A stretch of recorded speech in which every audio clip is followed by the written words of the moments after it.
choc contre l'Irlande, la tension monte chez les Bleus. Nous irons à Clairefontaine et à Dublin pour voir les joueurs et l'ambiance autour de ce match. La campagne de vaccination pour le grand public a donc démarré ce matin. 6 millions de personnes sont concernées, l'entourage des nourrissons et les personnes à risque. Et pour contrer la méfiance dont font preuve beaucoup de Français, la ministre de la Santé, Roselyne Bachelot, s'est fait vacciner devant une nuée de journalistes. C'était en milieu de journée à Paris. Malgré cela, il semble que l'appel à la vaccination a peu été entendu. Beaucoup de centres, un peu partout dans le pays, sont restés quasiment déserts. Illustration à Cannes, où les 2 centres de l'agglomération n'ont reçu en tout et pour tout que 54 personnes aujourd'hui. Denise Delahaye, Olivier Levasseur. Vous êtes d'accord, donc vous mettez la date et votre signature. Jean-Paul Assigné, lui, était d'accord, mais aujourd'hui à Cannes, c'était l'un des très rares centres de vaccination Clémenceau, l'un des 2 ouverts dans la ville.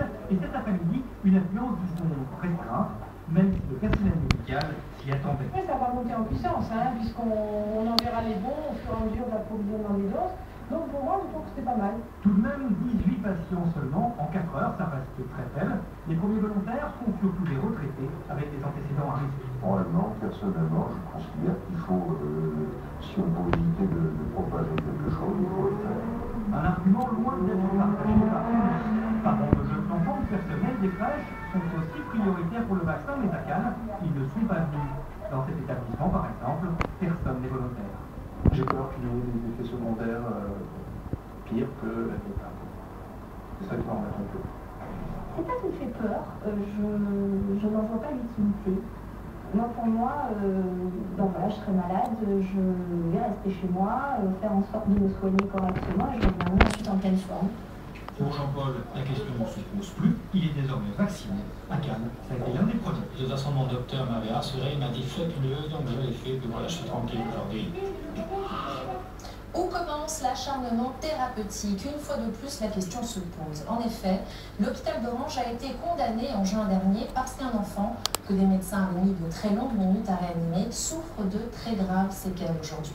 Les explications de Paul Rossi, Marc Pironnet, Jérôme Régali et Melchior Inti. L'affaire commence à l'hôpital d'Orange en 2002.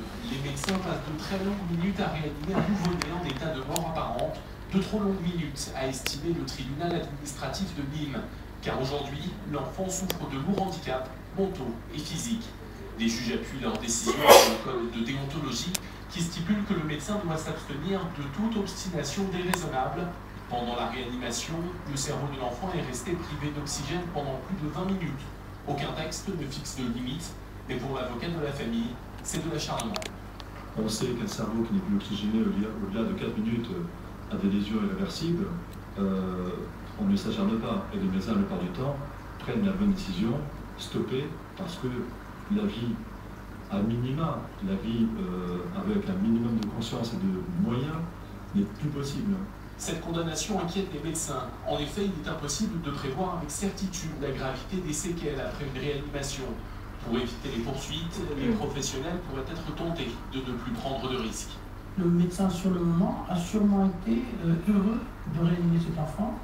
Il a été heureux de redonner à les parents un enfant qui respirait alors qu'il avait été annoncé mort. C'est dans le développement de l'enfant qu'on s'aperçoit que cette chose-là n'aurait pas dû avoir lieu. Mais c'est très difficile de dire à quel moment il fallait arrêter ou pas arrêter. Depuis 4 ans, une loi permet à un patient ou à son entourage de demander l'arrêt des traitements si ses chances de retrouver une vie digne sont compromises. L'obstination déraisonnable, c'est faire courir un risque au patient qui est supérieur au bénéfice escompté. Et dans